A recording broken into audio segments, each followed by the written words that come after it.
Hey.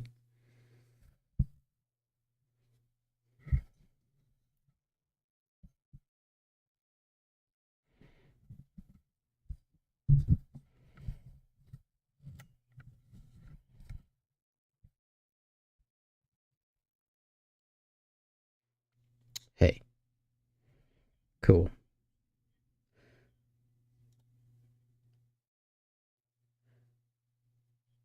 All right. Howdy, howdy. Welcome, viewer. Chatter. Hey, chat.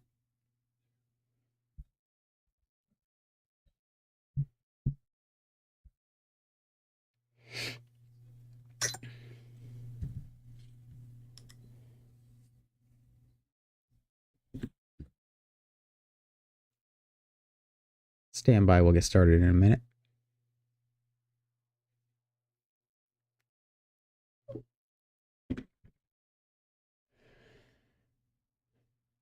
All right. Page 296.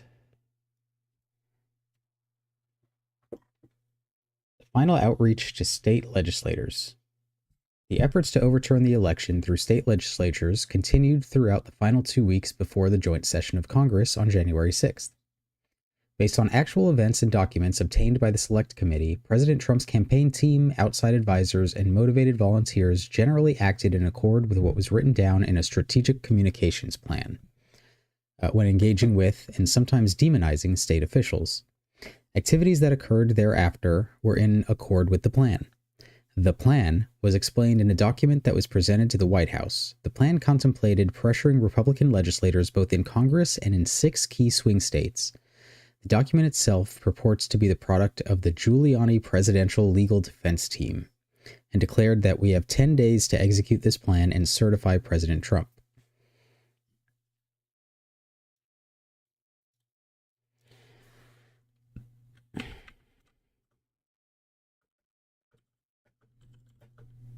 The plan was to pressure Republican legislators. Oh, we have 10 days.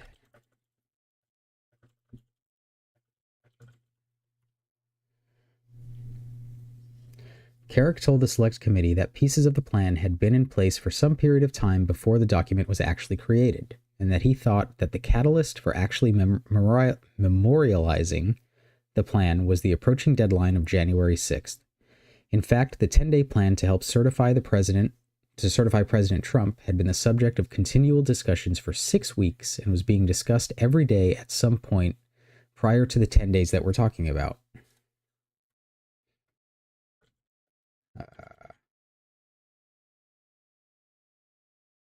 The 10-day plan had been talked about for 6 weeks. So it was a continuous thing that went on. Ultimately, the Giuliani team shared the strategic communications plan and urged its implementation. Carrick sent the plan to Mark Meadows via email on December 28th with this note, in part, quote, "There is only one thing that's going to move the needle and force the legislators to do what they're constitutionally obligated to do, and that is apply pressure. We can do all the investigations we want later, but if the president plans on winning, it's the legislators that have to be moved, and this will do just that. We're running out of time." Keep in mind that this was not constitutional. Neither Giuliani nor Carrick told the Select Committee that they recalled officially implementing the plan, and Giuliani said that he thought Meadows even rejected it, but there is no doubt that President Trump's team took certain actions consistent with it. The document described its goal as a, quote, nationwide communications outreach campaign to educate the public on the fraud numbers and inspire citizens to call upon legislators and members of Congress to disregard the fraudulent vote count and certify the duly elected President Trump. Sure was. Nationwide communications outreach campaign.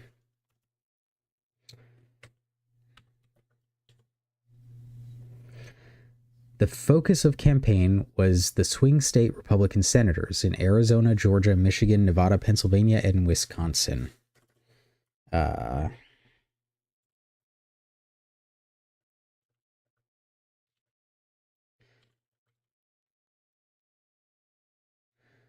What's that? Arizona, Georgia, Michigan, Nevada, Pennsylvania, Wisconsin. Republican members of the House and Republican members of the Senate. Among the steps that it recommended were rallies and protests in 6 key swing states, including protests at governors' mansions, lieutenant governors' homes, secretary of state's homes, and weak members' homes. Holy shit. So they actually planned protests at politicians' houses. Although the plan did not mention specific individuals by name, an apparently related document produced to the Select Committee by Giuliani did name state legislative leaders as targets under a header of key target state points, including Arizona House Speaker Rusty Bowers, Karen Fann, who they incorrectly described as the state Senate Majority Leader when she was actually the Senate President, Georgia House Speaker David Ralston, Mike Dugan, Butch Miller, Lee Chatfield, Mike Shirley, a whole bunch. Consistent with these proposals, Giuliani appeared as a guest on Steve Bannon's podcast on New Year's Eve and told him that, quote, "We have a weak element to our party, a cowardly element." I remember him saying that. "And now I think every Republican knows maybe this is worse. This election was stolen." Now which they knew was a lie. They knew from the top down, from the very beginning, it was a lie. Now the question is, can they live up to their oath of office? We got to start working on the leadership. Giuliani also described President Trump's objective in this effort. For the president, the way forward is it's in the hands of the leaders of those legislatures and the members of Congress, and what our people can do is let them know what they think and that they're not going to get away with pushing this aside. That the consequences of turning your back on a massive voter fraud are going to be dire for them. And historically, these people are going to become enemies of the country.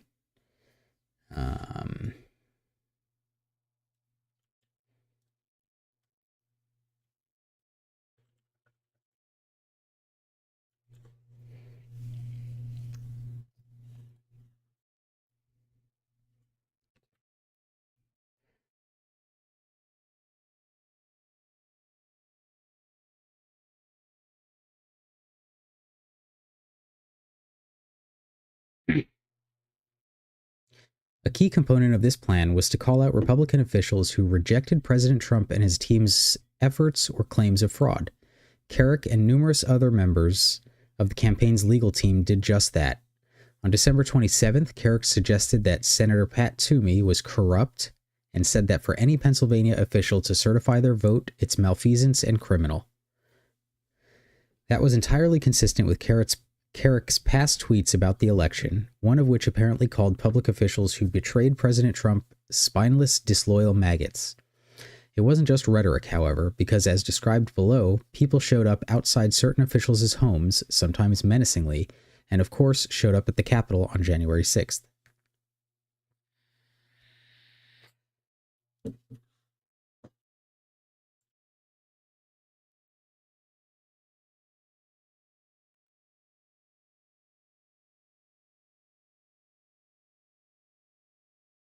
The pressure in those final days did not stop with the types of activities outlined in the Strategic Communications Plan. January 2nd, 2021 was a busy day for a Saturday at the Trump White House. That was the day President Trump called on Georgia Secretary of State Raffensperger to find enough votes for victory in Georgia and participated in a call with Lindsey Graham and members of the Freedom Caucus to plan for the joint session on January 6th. It was also the day that the president joined in a virtual briefing for nearly 300 Republican legislators from swing states. The event was hosted by a short-lived organization called Got Freedom, ?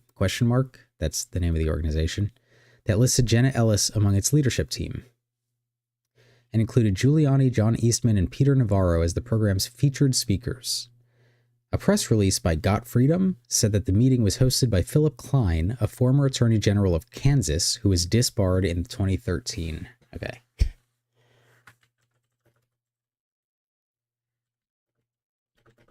Held a virtual briefing for 300 Republican legislators from swing states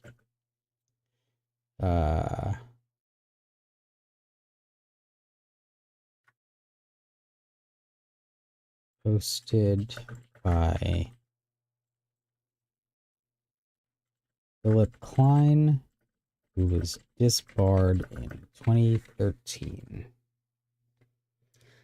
It indicated that purported proof of voter fraud should serve as an important resource for state legislators as they make calls for state legislatures to meet to investigate the election and consider decertifying their state election results.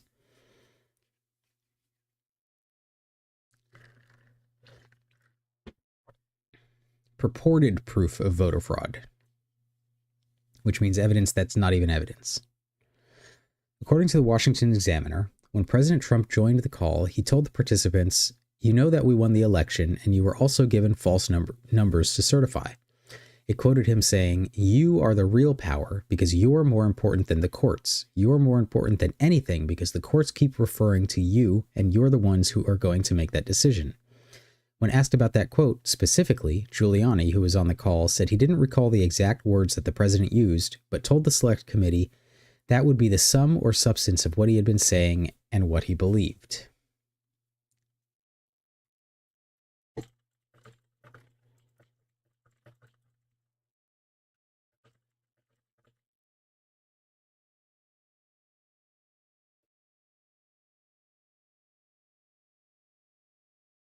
During the call, the president reportedly referenced the planned protests in Washington just days later on January 6th, and told the group, "I don't think the country is going to take it." When reporting on the call, the Washington Examiner also provided details about what Giuliani told the assembled state legislatures. Consistent with his team's strategic communications plan, Giuliani said, "We need you to put excessive pressure on your leadership where the real weakness and cowardice is mostly located." And the report quoted Navarro telling them that, "Your job, I believe, is to take action, action, action." That evening, Navarro stated on Fox News that these legislators, they are hot, they're angry, and they want action. And we explained exactly how the Democrat Party, as a matter of strategy, stole this election from Donald Trump.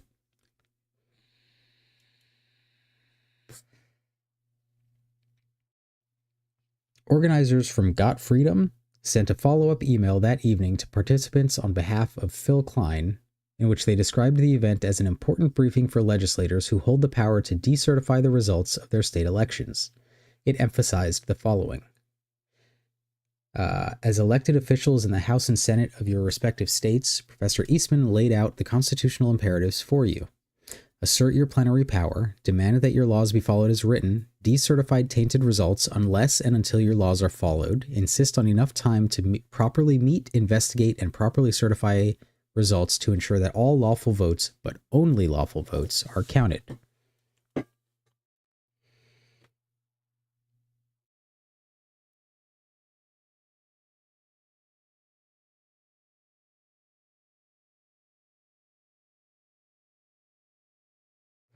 The email also recommended that they, quote, sign on to a joint letter from the state legislators to Vice President Mike Pence to demand that he call for a 12-day delay on ratifying the election.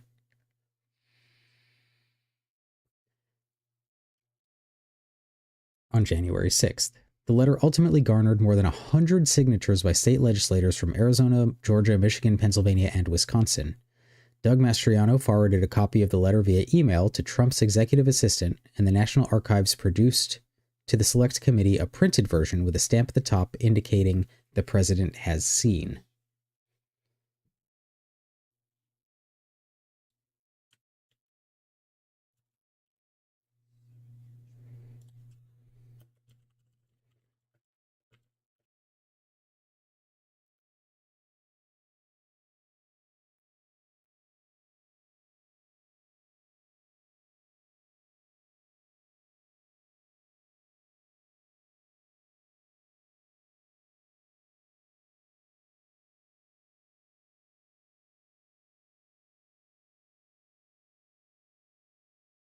This plan would fail to sway its intended audience. As discussed in Chapter 5, the Vice President rejected this and numerous other attempts to convince him to act unlawfully on January 6th. The election had been decided and certified by the states. It was the vice president and Congress's job to open and count the legitimate electoral college votes, nothing more. And in the early morning hours of January 7th, after a day unlike any seen in American history, when a mob of angry insurrectionists attempted to violently upend the presidential election, the vice president and members of Congress, shaken but steady, delayed but resolute, regrouped and reconvened and did their constitutional duty to certify Joseph Biden as the next president of the United States. Oh, they did actually delay the certification by a whole day. I didn't know they actually did delay it by a whole day. And I thought I was paying attention. I missed that. President Trump's plot to pressure state legislators to overturn the vote of the Electoral College failed, but only barely. Even so, the consequences of President Trump's efforts to overturn state election results were significant.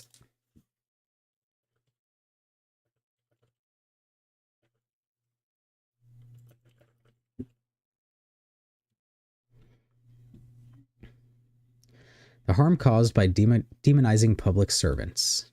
Hold on, how much do we have left in this chapter? Jesus, quite a bit.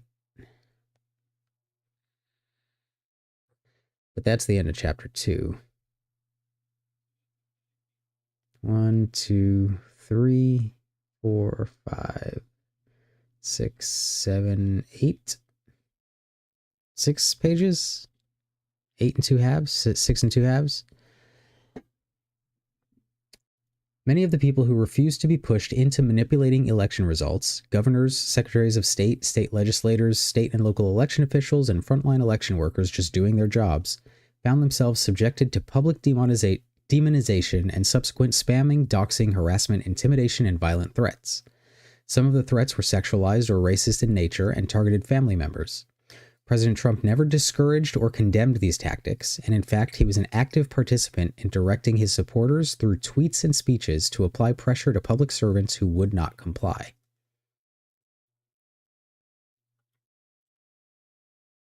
Public servants threatened. Trump directly involved, never called them off. President Trump and his team were not above using incendiary rhetoric or threats to achieve their goal of overturning the election. Giuliani said so before the purported hearing in Michigan in December.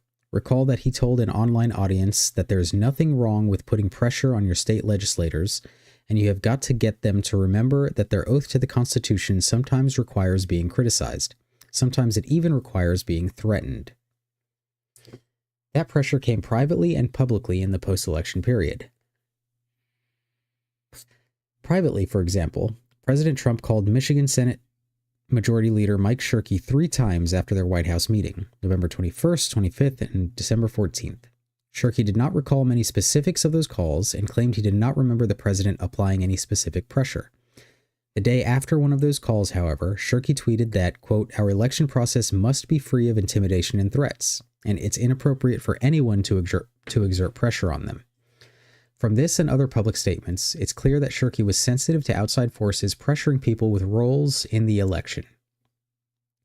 In fact, the same day that the Electoral College met and voted former Vice President Joe Biden as the winner of the 2020 election, Shirkey received another call from President Trump and issued another public statement. Shirkey's statement that day, December 14th, 2020, read, quote, "Michigan's Democratic slate of electors should be able to proceed with their duty free from threats of violence and intimidation, and, quote, "It is our responsibility as leaders to follow the law."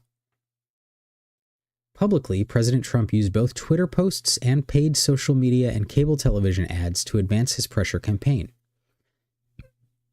In Arizona, for example, President Trump used social media to both praise and criticize legislators.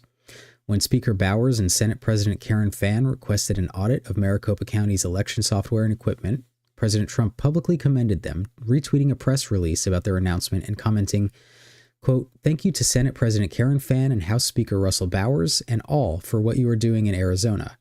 A fast check of signatures will easily give us the state." But it didn't. But just a few days later, President Trump assailed Bowers for opposing a special session to appoint new electors. He retweeted a post by campaign lawyer Christina Bobb that accused Bowers of intentionally misleading the people of Arizona, and that included a demand by Stop the Steal organizer Ali Alexander for 50,000 phone calls to Rusty Bowers. Right the heck now, to threaten him with a primary challenge.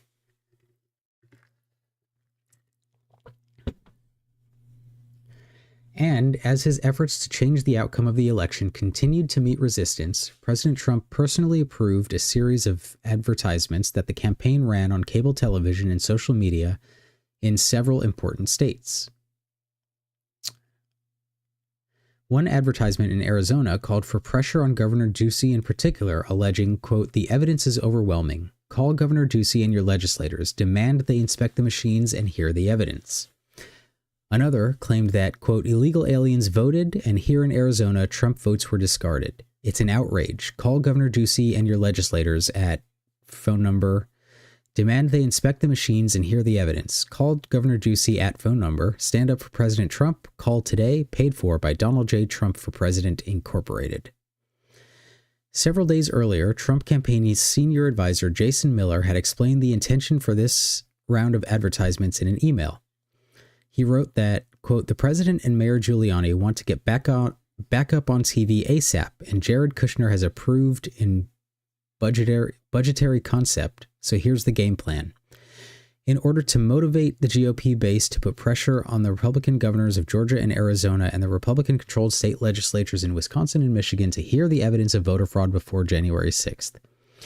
Miller anticipated a budget of $5 million and asked for the messaging to follow an earlier round of advertisements. But the endings needed to be changed to include phone numbers and directions to call the local governor or state legislature. On December 22nd, Jason Miller texted Jared Kushner that the POTUS has approved the buy.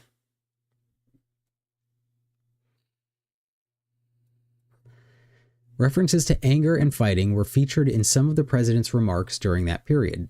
After the Georgia Secretary of State's Chief Operating Officer Gabriel Sterling made an impassioned public plea and accurately warned that someone would die as a result of the threatening election-related rhetoric that Trump failed to condemn, President Trump dismissively tweeted in response, quote, "Rigged election. Show signatures and envelopes. Expose the massive voter fraud in Georgia.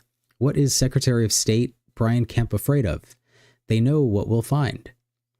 The president also tweeted that between Governor Ducey in Arizona and Governor Kemp in Georgia, quote, "The Democrat Party could not be happier because these Republicans fight harder against us than do the radical left. And we're single-handedly responsible for losing him both states, something that Republicans will never forget." Regarding Kemp, he asked, "What's wrong with this guy? What is he hiding?" And he alleged that rhinos Governor Kemp, Jeff Duncan, and Secretary Raffensperger will be solely responsible for Senators Loeffler and Perdue losing their Senate runoff because they won't call a special session or check for signature verification. People are angry.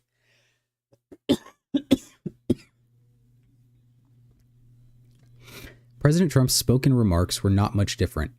After the president wrapped up a November 26th public phone call to wish U.S. service members a happy Thanksgiving, he answered a reporter's question about election integrity in Georgia by lashing out at Secretary Raffensperger in particular.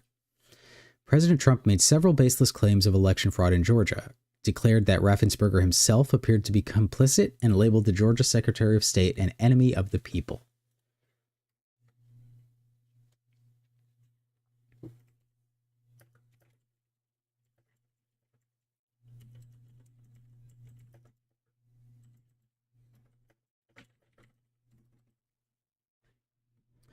President Trump and his team's practice of naming and viciously criticizing people had real consequences. Philadelphia City Commissioner Al Schmidt's story, recounted earlier, is just one of many examples. And the consequences weren't just limited to high-profile public figures. Schmidt's deputy, for example, Seth Bluestein, faced threats after being demonized by a surrogate for President Trump, and many of the threats he received were anti-Semitic in nature. He received a Facebook message telling him that, quote, "Everyone with a gun is going to be at your house. Americans, look at the name. Another Jew caught up in United States voter fraud."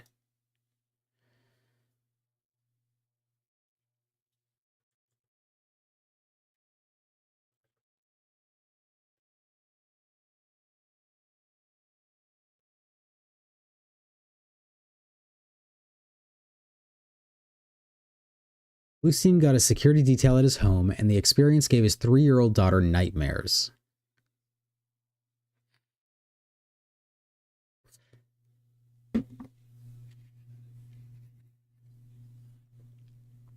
Similarly, after President Trump promoted online accusations that Arizona House Speaker Rusty Bowers had been intentionally misleading the people of Arizona, Bowers' personal cell phone and home address were published, leading demonstrators to congregate at his home, honk horns, and shout insults until police arrived. Bowers told the select committee that this was the first of at least 9 protests at his home, sometimes with protesters shouting into bullhorns and calling him a pedophile. One protester who showed up at his home was armed and believed to be a member of an extremist militia.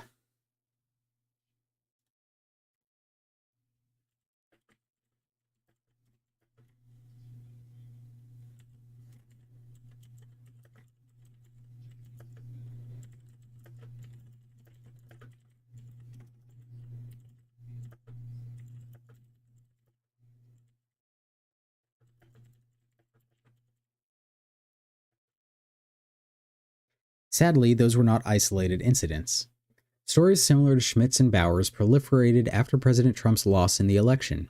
Examples from each of the states discussed in this chapter are documented below, but this list is by no means exhaustive.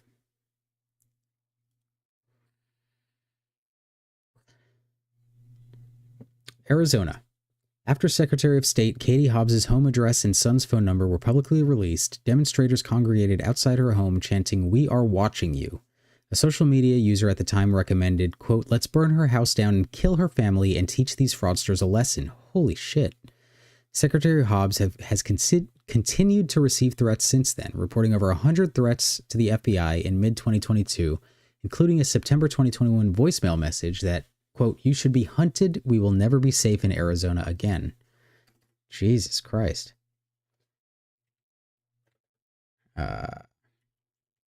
Examples of threats from public towards legislators in swing states.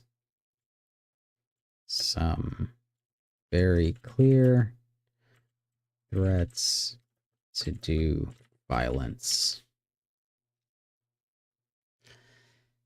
Maricopa County Recorder Adrian Fontes testified before Congress that his family had go bags packed in case they needed to evacuate, and that because of the threats, he had moved his children out of the family home at least once for 3 days in the wake of serious threats to his family's safety. Also in Arizona, Paul Boyer, a Republican state senator, had to evacuate his family, get police protection, and change his phone number after he voted against jailing Maricopa County supervisors over election disputes. Also in Arizona, on January 5th, 2021, a comment on a blog suggested some members of the Maricopa County Board of Supervisors, quote, "have earned a good old-fashioned necktie party as punishment for treason."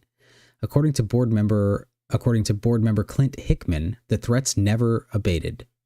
On January 6th, police convinced Hickman and his family to leave their home. In Michigan, Secretary of State Jocelyn Benson and her family were driven out of their home for several days after dozens of protesters with bullhorns and firearms congregated outside, shouting obscenities and graphic threats into the bullhorns, while she spent her time with her son and got him ready for bed. Secretary Benson said that she only feels safe sometimes as a result of continuing threats. These are all the results of Trump and team's rhetoric in the days leading up to January 6, 2021. Also in Michigan, several members of the Wayne County Board of Canvassers received threats, as did Aaron Van Langevelde, a Republican member of the State Board of Canvassers. Van Langevelde was bombarded with communications, and people began showing up at his family's home, forcing police to ensure his and his family's safety and escort him across the state after he voted to certify Michigan's election. In Michigan, Detroit City Clerk Janice Winfrey, a Democrat, and Rochester Hills City Clerk Tina Barton, a Republican, were both targeted. Barton had never before received a death threat in over a decade of work as an election official, but as a result of the 2020 election was subject to a torrent of threats and harassment, such as an anonymous caller who repeatedly threatened to kill her and her family. Winfrey was confronted outside her home by a man who indicated he had been surveilling her and that, quote, "you are going to pay dearly for your actions in this election." She started carrying a firearm because death threats against her continued.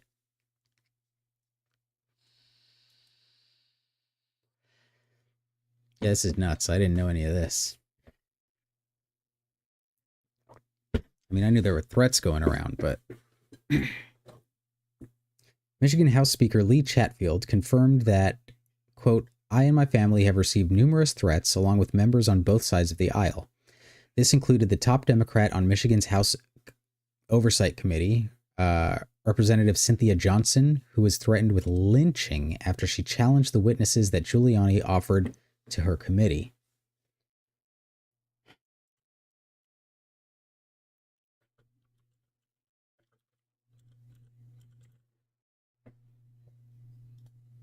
Cynthia Johnson. Threatened with lynching.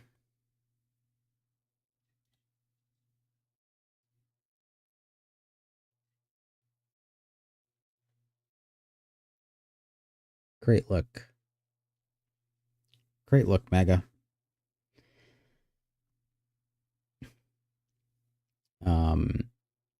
One caller who allegedly threatened to kill Representative Johnson and wipe her family out in December 2020 called the Capitol again on the morning of January 7th and said that everyone better get out of the building because it'll fucking explode. Jeez. In Pennsylvania, Secretary of the Commonwealth Kathy Boockvar said she received so many threats that she didn't feel comfortable walking the dog on the street. This included a message in November 2020 threatening to murder her in her home at night, forcing her and her husband to flee for a week. Another voicemail she received after certifying Pennsylvania's election results threatened, "You crooked effing bitch. You're done." Holy shit. Also in Pennsylvania, House Speaker Brian Cutler told the Select Committee there were at least 3 protests outside either his district office or his home, and that his then 15-year-old son was home by himself for the first one. Senator Jake Corman's spokesperson revealed in December 2020 that he too was being subject to violent threats, something Senate Majority Leader Kim Ward also received. All this was before January 6th, and it shows what the goal was, what the idea was. In Pennsylvania, Philadelphia City Commissioner Omar Sabir spent several nights evacuated from his home and continued to receive death threats a year after the 2020 election, reflecting that he feels anxiety every time he walks out of the house. Commissioner Lisa Deely, another city commission colleague, also received death threats and said she suffers from occasional anxiety attacks as a result. In Georgia, after Brad Raffensperger's email and phone number were published, he said that he and his wife received frequent hostile messages, some of which typically came in sexualized attacks. As a result, the secretary's wife canceled visits from their grandchildren out of fear for the kids' safety. That was not an overreaction, as that came after police found self-identified members of the Oath Keepers outside their home and after someone broke into their daughter-in-law's house. Jeez.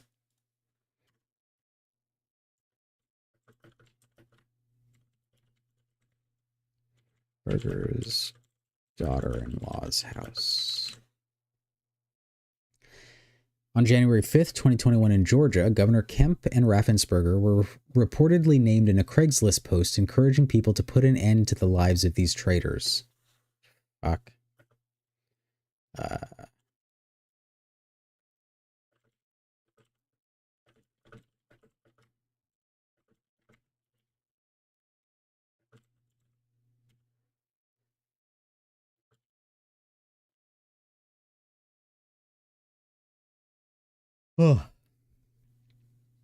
Georgia.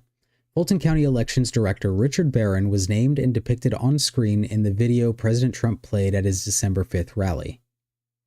He said that this incident led to a spike in death threats targeted at election workers, including himself. His team's registration chief, Ralph Jones, received death threats following the election, including one calling him an N-word who should be shot, and another threatening to kill him by dragging his body around with a truck. Also in Georgia, election officials in 10 Georgia counties received emailed threats of bombings that would make the Boston bombings look like child's play, quote, and that the death and the destruction would continue until Trump is guaranteed to be POTUS.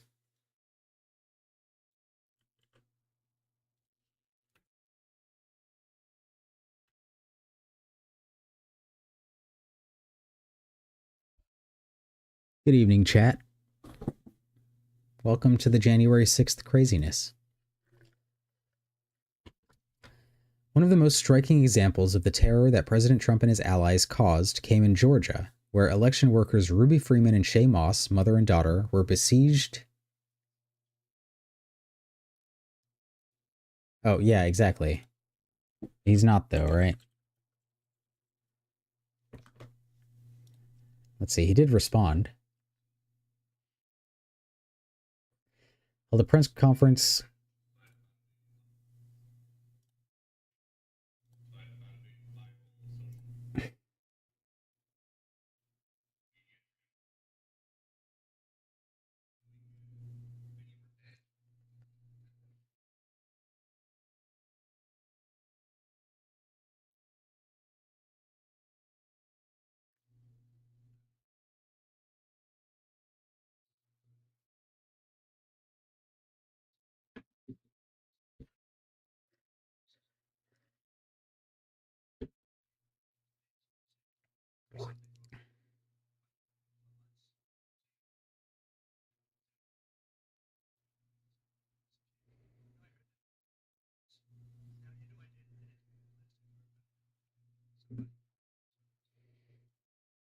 With somebody.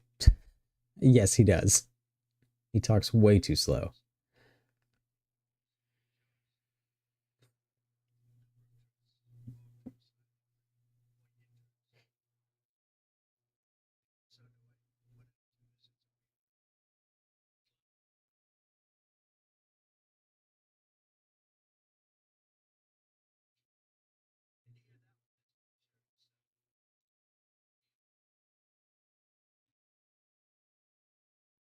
Huh.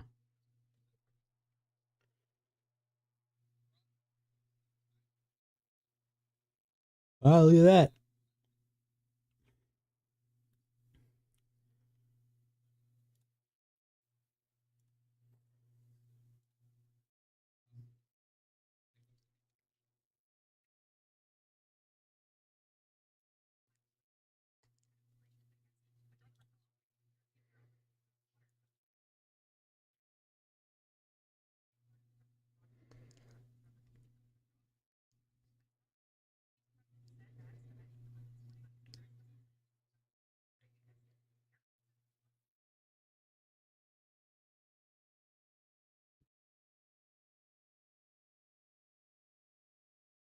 All right, yeah, whatever. That's fine. If they were confirmed to be drug smugglers, then great. Sounds good. But I did see something about uh Trump. Where was that? Venezuela?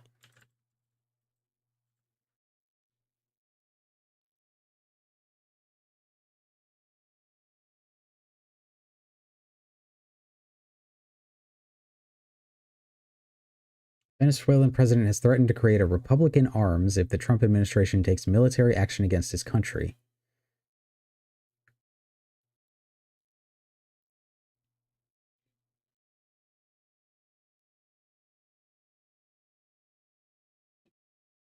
Hmm.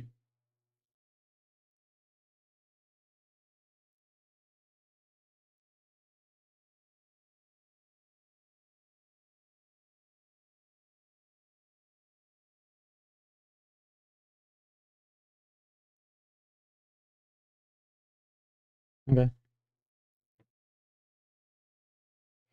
Back to the report. One of the most striking examples of the terror that President Trump and his allies caused, uh, Ruby Freeman and Shay Moss, besieged by incessant, terrifying harassment and threats that often evoked racial violence and lynching, instigated and incited by the President of the United States. As described earlier in a state legislative hearing in Georgia, Giuliani publicly and baselessly accused Freeman and Moss of engaging in criminal conduct. He showed a video of Freeman passing Moss a ginger mint before claiming that the two women, both black, were smuggling USB drives as if they're vials of heroin or cocaine. What would they even be doing with USB drives? How would that have done anything? Like, were they stealing the data to look at it? I don't understand. President Trump seemed fixated on Freeman and Moss as well. He played surveillance video showing them inside the State Farm Arena at a December 5th rally in Georgia, and mentioned Freeman by name 18 times during the January 2nd call to Raffensperger, in which he asked the secretary to simply find enough votes to ensure victory. Freeman's and Moss's lives were forever changed. After their contact information was published, after they were doxxed, they were besieged by the president's supporters. In early December 2020, Freeman told police that she had received hundreds of threats at her home. Moss's son also started receiving threatening phone calls, including one stating that he should hang alongside his N-word mama. Jesus. Some truly heinous shit. And all of this here, I don't know if you were here when I was reading this stuff, but all of this here is just various death threats and racialized death threats that legislators were getting in the swing states based on the rhetoric that was being pumped into the media. In the wake of President Trump's December 5th, 2020 rally, Freeman called 911 because strangers had come to her home trying to lure her out, sending threatening emails and text messages. She pleaded with the 911 dispatcher for help after hearing loud banging on her door just before 10 p.m. "Lord Jesus, where's the police?" she asked the dispatcher. "I don't know who keeps coming to my door. Please help me." Ultimately, Freeman fled from her own home based on advice from the FBI. She would not move back for months. Chase this poor woman out of her home. In her testimony to the Select Committee, Freeman recounted how she had received hundreds of racist, threatening, horrible calls and messages, and that now there is nowhere I feel safe. Nowhere. But it's not just a sense of security that the president and his followers took from Freeman. She told the Select Committee that she also lost her name and reputation. "My name is Ruby Freeman. I've always believed it when God says that he'll make your name great, but this is not the way it was supposed to be. I could have never imagined the events that followed the presidential election in 2020. For my entire professional life, I was Lady Ruby. My community in Georgia, where I was born and lived my whole life, knew me as Lady Ruby. Now I won't even introduce myself by name anymore. I get nervous when I bump into someone I know in the grocery store who says my name. I'm worried about who's listening. I get nervous when I have to give my name for food orders. I'm always concerned of who's around me. I've lost my name. I've lost my reputation. I've lost my sense of security, all because a group of people, starting with number 45 and his ally Rudy Giuliani, decided to scapegoat me and my daughter Shay to push their own lies about how the presidential election was stolen." Freeman's sense of dread is well-founded. According to federal prosecutors, a member of the Oath Keepers militia convicted of multiple offenses for his role in the January 6th insurrection had a document in his residence with the words "death list" written across the top. His list contained two names, Ruby Freeman and Shay Moss.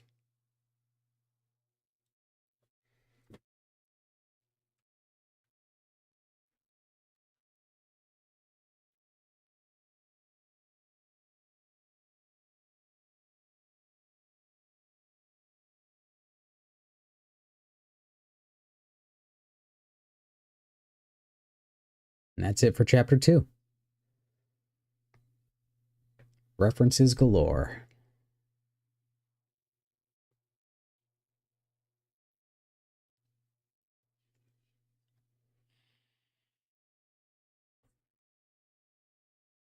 Every claim sourced.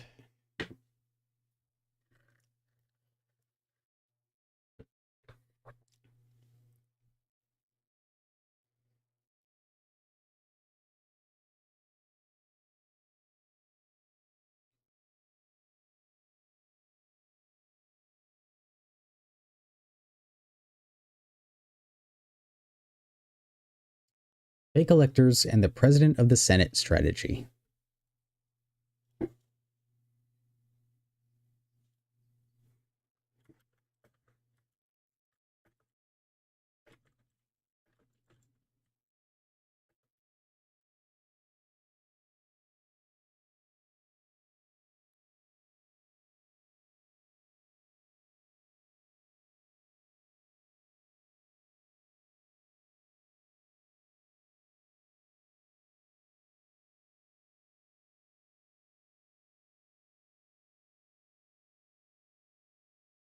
Hold on, I gotta get a ibuprofen. Be right back.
Okay.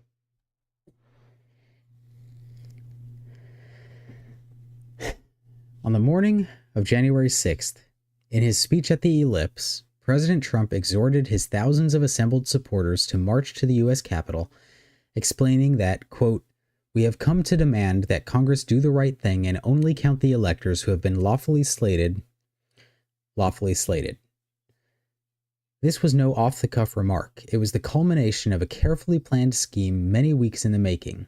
This plea by the president turned the truth on its head. There was only one legitimate slate of electors from the battleground states of Arizona, Georgia, Michigan, Nevada, New Mexico, Pennsylvania, and Wisconsin, and Trump wanted them rejected.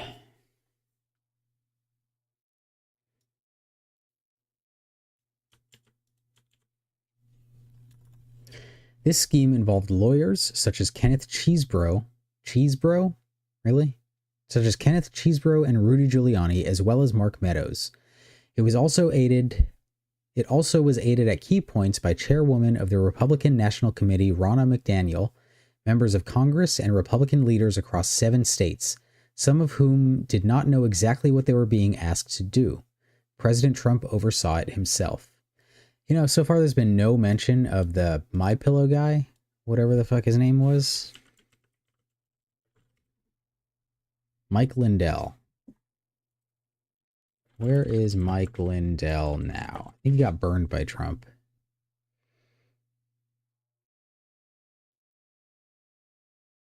Mike Lindell says he's in ruins as of April 16th. Although the U.S. Appeals Court gives him a break. He won't have to pay the $5 million. Minnesota-based MyPillow chief executive Mike Lindell got a reprieve Wednesday over a $5 million award to a man who discredited conspiracies tied to the 2020 election. The 8th Circuit U.S. Court of Appeals reversed the lower court's ruling.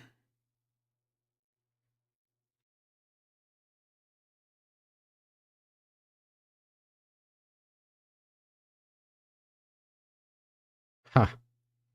The panel of arbitrators went too far in requiring Lindell to pay a man who offered proof that cyber data was used by 2020 election deniers was invalid.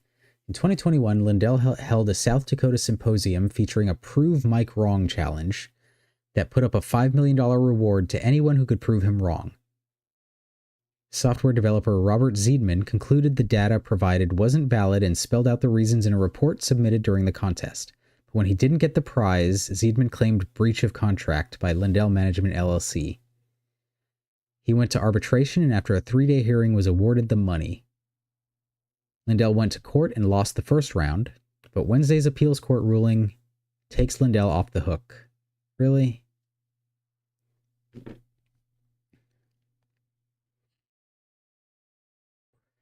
It's dumb.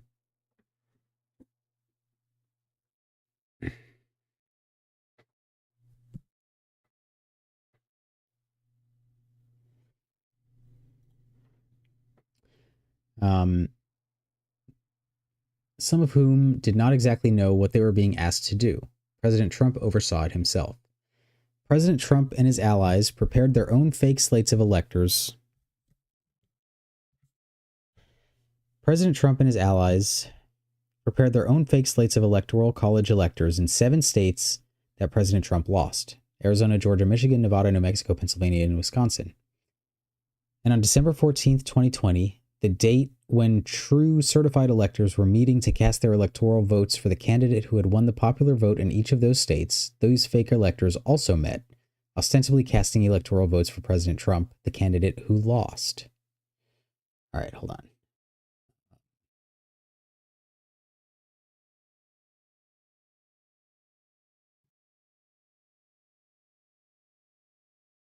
December 14th.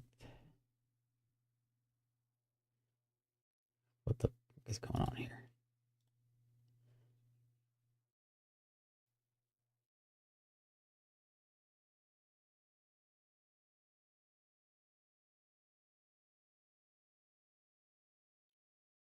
True electors cast their votes. Fake slates of electors also met and cast their votes. There was no legitimate reason for Trump electors to meet, vote, and produce fake slates on December 14th in states that former Vice President Biden won. Votes in the 7 swing states: Arizona, Georgia, Michigan, Nevada, New Mexico, Pennsylvania, Wisconsin. There was no legitimate reason for them to meet. Instead, this effort was aimed directly at the President of the Senate, which under the Constitution is the Vice President, in his role at the joint session of Congress on January 6th. Fake electors met. There was no legitimate reason for them to. It was targeted towards Mike Pence, the President of the Senate. President Trump and his advisors wanted Vice President Pence to disregard real electoral college votes for former Vice President Biden in favor of these fake competing electoral votes. But there were never real competing slates of electors. By the time the fake Trump electors met on December 14th, appropriate government officials in each of the 7 states had already certified their state's official election results for former Vice President Biden. No court had issued an order reversing or calling into question those results, and most election-related litigation was over. And as detailed in Chapter 2, despite the illicit efforts of President Trump and his allies, no state legislature had agreed to the president's request to reverse the result of the election by appointing a different slate of electors. 14th, when the electors all met, real and fake. Most of the lawsuits were over, and all the swing states cast their votes legitimately.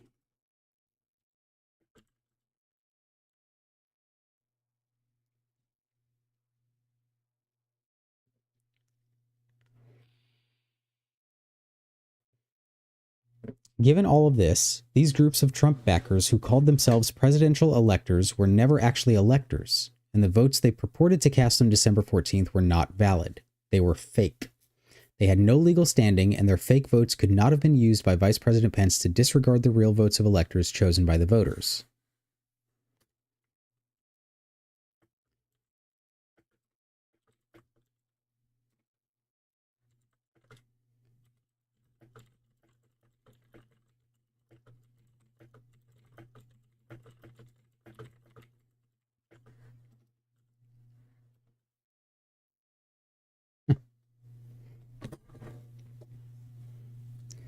They were fake, they had no legal standing, and their votes could not have legally been used by Vice President Pence to disregard the real votes, which means what they were asking him to do was, by definition, illegal.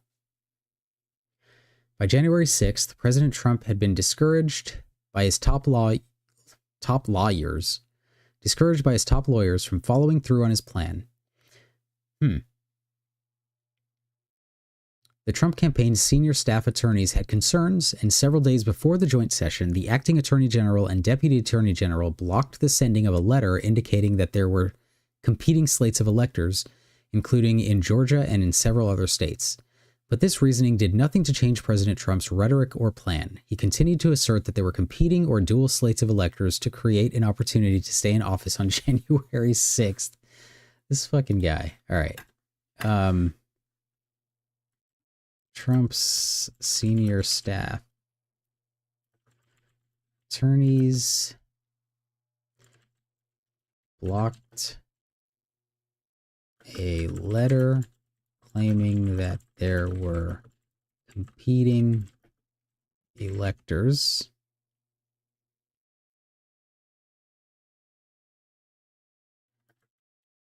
several days before Jan 6th, before the joint session on Jan 6,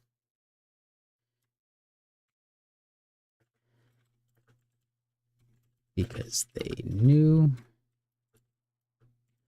there was absolutely zero legal standing.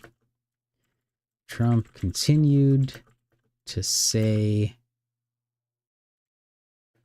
there were competing electors. These lawyers were right. President Trump's plan was illegal. In his June 7th, 2022 opinion, Federal District Judge David Carter wrote that this initiative to certify alternate slates of electors for President Trump constituted a critical objective of the January 6th plan. This followed Judge Carter's earlier determination in March that, quote, the illegality of the plan was obvious, and every American, and certainly the President of the United States, knows that in a democracy, leaders are elected, not installed. With a plan this bold, President Trump knowingly tried to subvert this fundamental principle. Based on the evidence, the court finds it is more likely than not that President Trump corruptly attempted to obstruct the joint session of Congress on January 6th, 2021.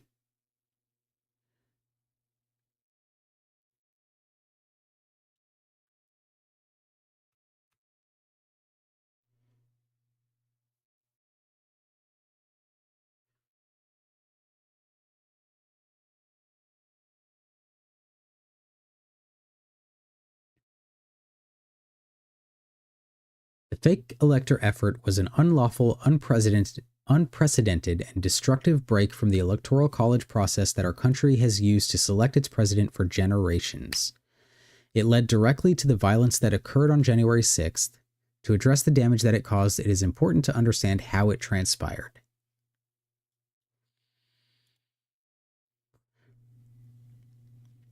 Laying the groundwork for the fake elector plan, the Cheeseboro memos. Cheeseboro memos.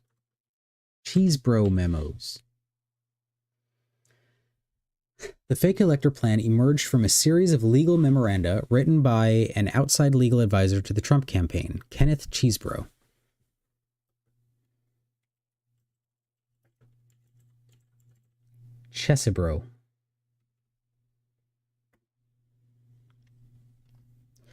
Although John Eastman would have a more prominent role in advising President Trump in the days immediately before January 6th, Chesebro, an attorney based in Boston and New York, recruited to assist the Trump campaign as a volunteer legal advisor, was central to the creation of the plan. Memos by Chesebro on November 18th, December 9th, and December 13th, as discussed below, laid the plan's foundations.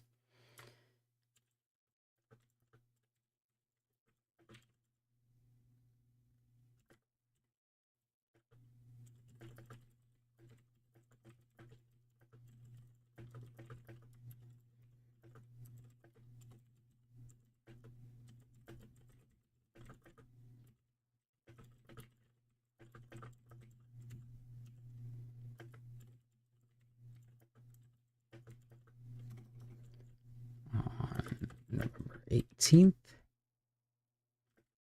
December 9th, December 13th. Chesebro's first memo on November 18th suggested that the Trump campaign could gain a few extra weeks for litigation to challenge Wisconsin's election results, so long as a Wisconsin slate of Republican nominees to the Electoral College met on December 14th to cast a placeholder Electoral College vote on a contingent basis. This memo acknowledged that it may seem odd that the electors pledged to Trump and Pence might meet and cast their votes on December 14th, even if, at that juncture, the Trump-Pence ticket is behind in the vote count, and no certificate of election has been issued in favor of Trump and Pence. However, Chesebro argued that if such a slate of alternate electors gathered to cast electoral votes on a contingent basis, this would preserve the Trump campaign's options, so a court decision, or perhaps a state legislative determination, rendered after December 14th in favor of the Trump-Pence slate of electors should be timely.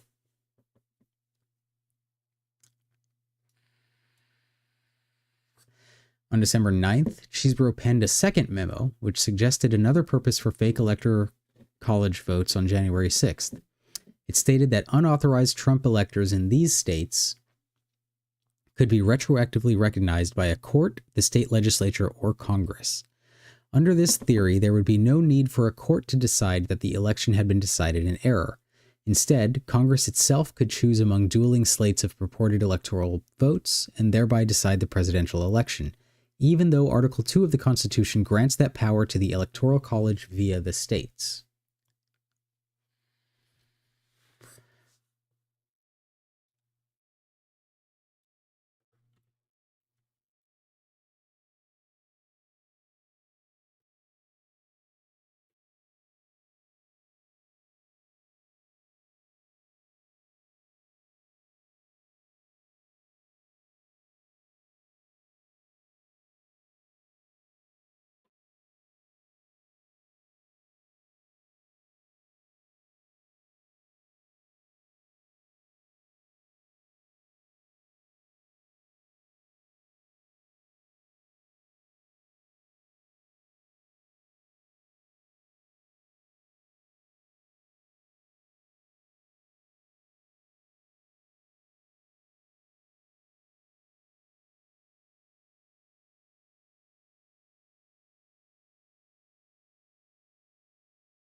What's up, chat number 2?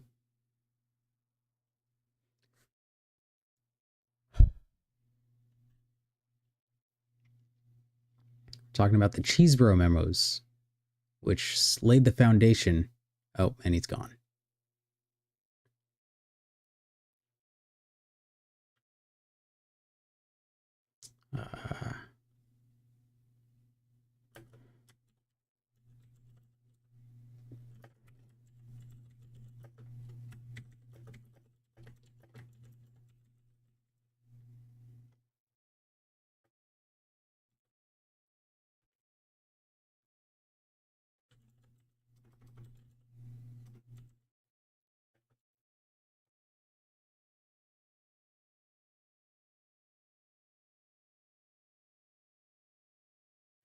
Chesebro's contemporaneous communications make clear that the goal was having Congress act on the fake electoral votes.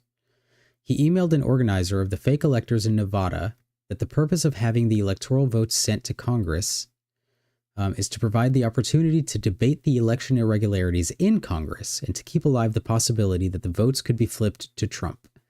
And a legal advisor to the Arizona GOP reportedly described being told by Cheesebro around this time that their supposed electors would just be sending in fake electoral votes to Pence so that someone in Congress can make an objection when they start counting votes and start arguing that the fake votes should be counted.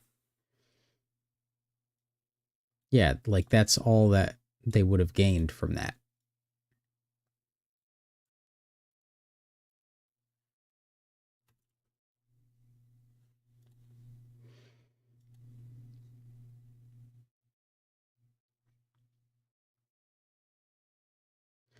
Many of the states contested by the Trump team had laws that specified requirements for electors.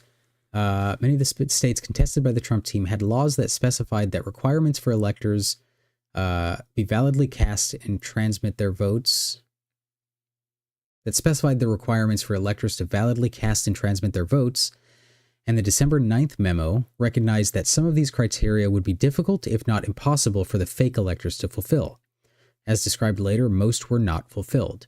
For example, Nevada state law required that the Secretary of State preside when presidential electors meet. And Nevada Secretary of State Barbara Sagafsky, a Republican, had already signed a certificate ascertaining the Biden-Harris electors as the authorized winning slate.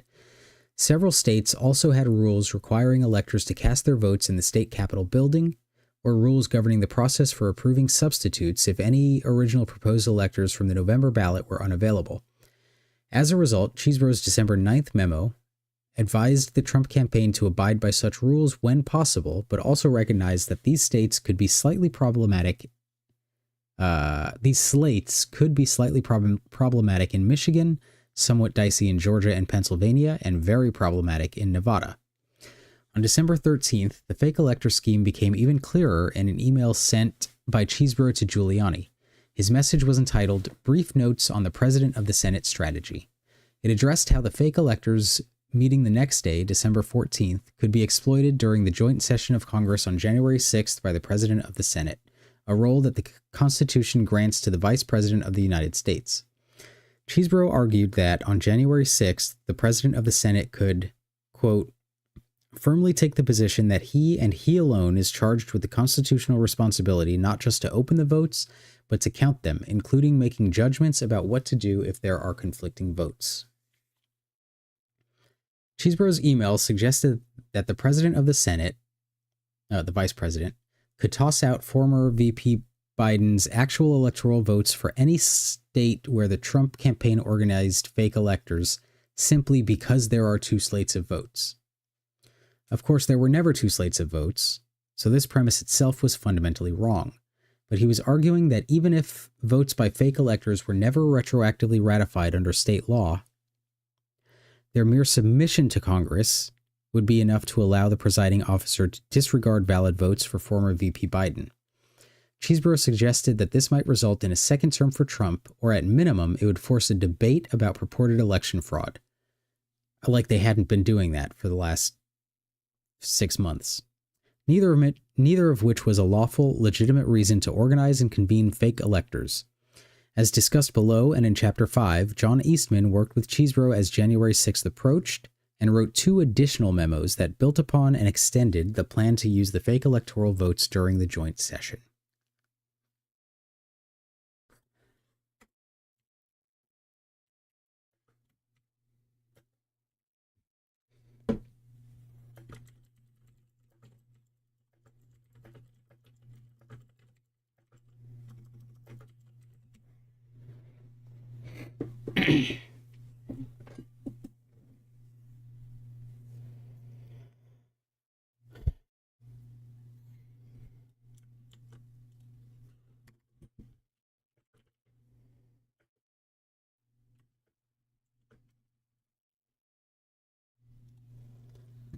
Oh.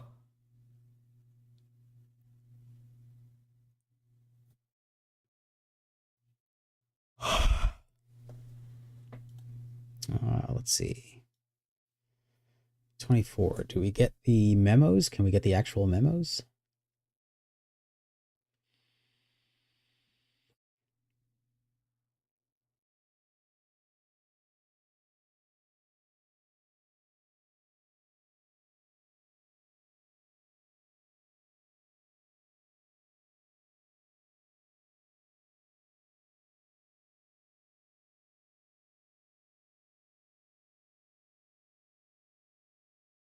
John Eastman's final memo to President Trump and Vice President Pence outlining post-election scenarios. Why are all these things so goddamn long? Okay.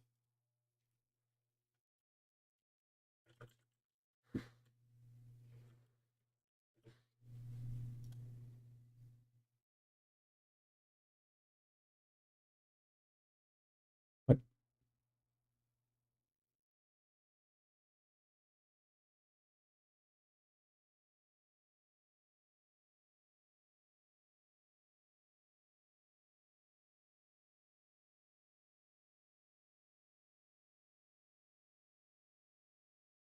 This isn't going to paste well.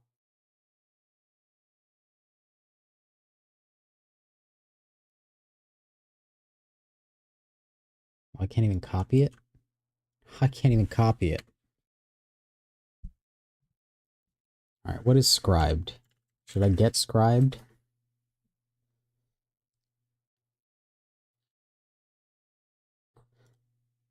Digital document library that hosts over 195 million documents.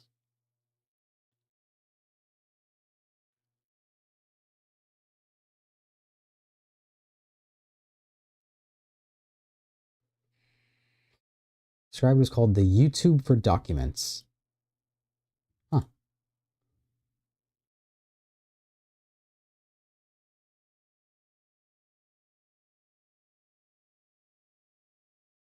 Scribe's library of digital books for a flat monthly fee. Entire backlist of HarperCollins. Subscription offering 10,000 titles from Simon & Schuster. Authors such as Ray Bradbury, Ernest Hemingway, King, Stephen King.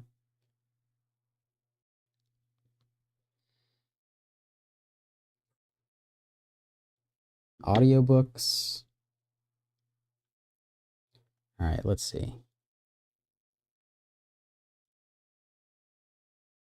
Download free for 30 days.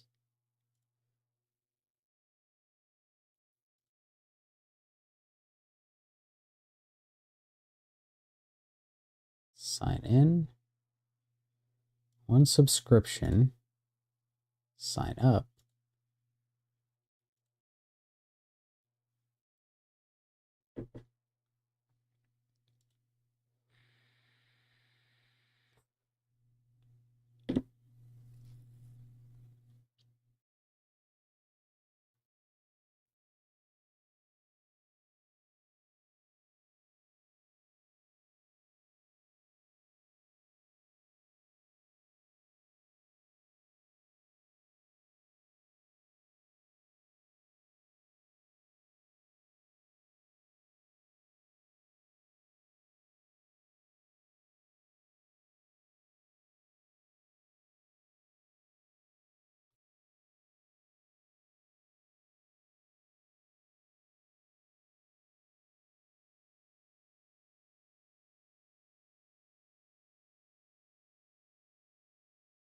I don't want to create an account on Word. Just want to copy the text.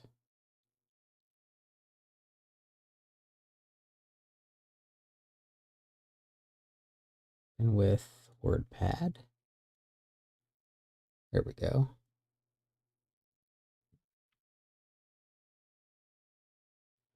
Is that going to copy nicely?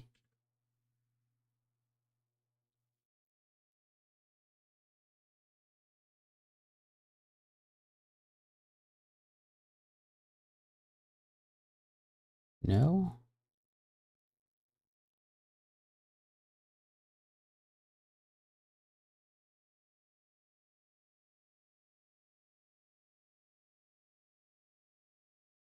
Yes.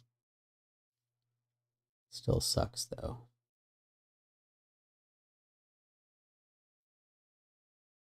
Pennsylvania. Yeah, like what the hell is that?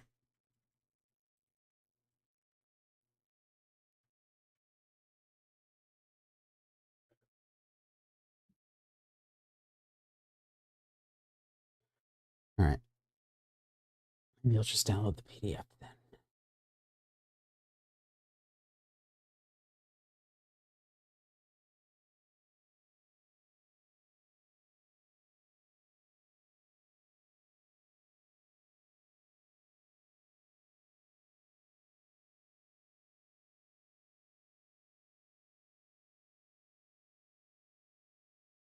Archive. Nope. Documents. Dive. Attachments.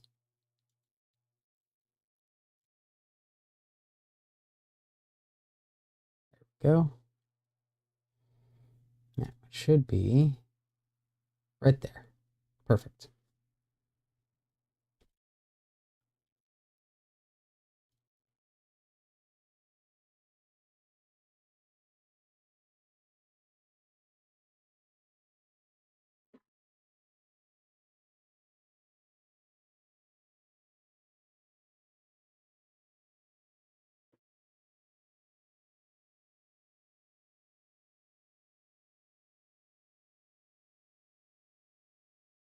$345.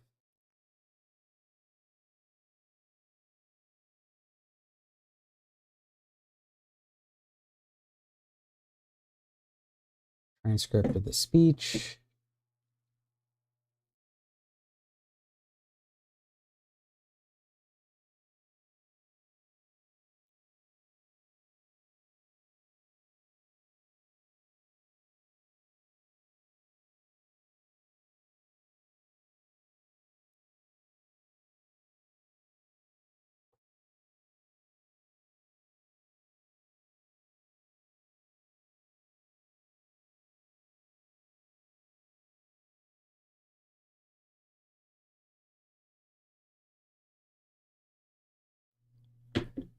All right, chat.